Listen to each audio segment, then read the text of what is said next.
mankind must awaken. But how? How do we transform the collective human trance into wakefulness? How do we bring about the mass awareness of the people? And what steps can be taken to allow both humanity and the earth to once again return to a natural state of abundance?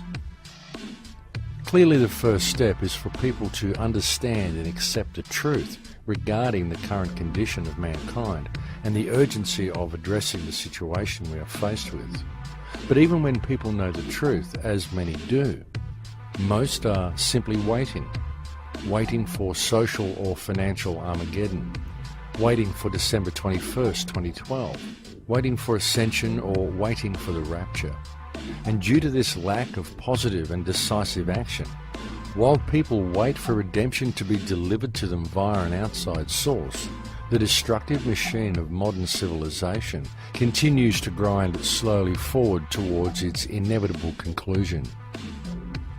Obviously, it is extremely important for mankind to truly grasp the depths of the problems we are facing and to the peril that our collective failure to deal with things has placed us in. And this peril includes not only the human race, but the entire earth and all life upon it. Because if mankind allows the ship of state to continue sailing in its current direction, within possibly 3 to 5 generations, we are very likely to have allowed the creation of a world that will no longer support life as we know it. There's an incredible disconnect between reality and what we're fed as reality, such as this little electronic box that millions upon billions of homes have now, and we now digest all of our reality from this little electronic tube. None of what we're actually getting in this tube is reality other than the fact that we're watching television. That's it. That's the only portion of that that's actually real. But what we do is we lose ourselves then. We almost become too identified. We forget that we're even existent, so we are identified with everything that we're seeing, and this becomes our reality. And we forget that not only is this cherry-picked information, but above and beyond all that, no one even stops to think that this is somebody's interpretation of what happened in an area. So everything that we're getting is literally somebody else's creation. It's a manufactured idea that's put into this little tube and then projected into us as reality.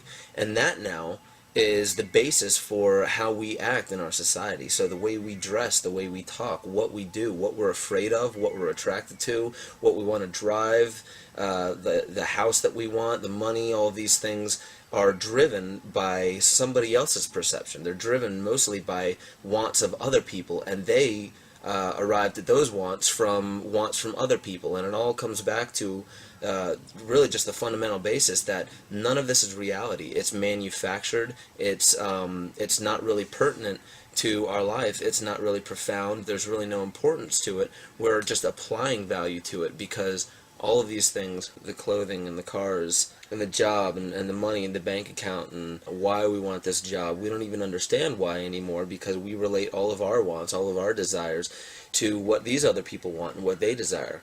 And if you actually get to the core of it, we don't even truly want these things. We just want the other people around us to see that we have what they want because that gives us a measure of control or a measure of power.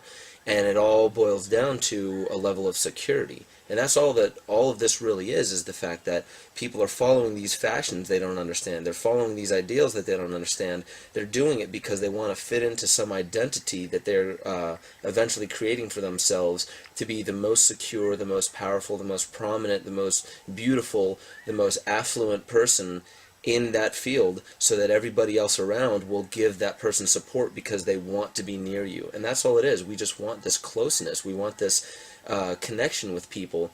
And unfortunately now we are contriving it. We're forcing people to want a connection with us for means that really have no basis in love, no basis in real relationships.